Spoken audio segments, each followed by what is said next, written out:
கண்ணில் நீதானம்மா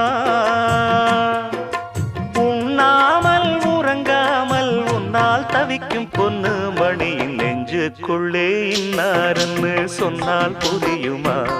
அது கொஞ்சி கொஞ்சி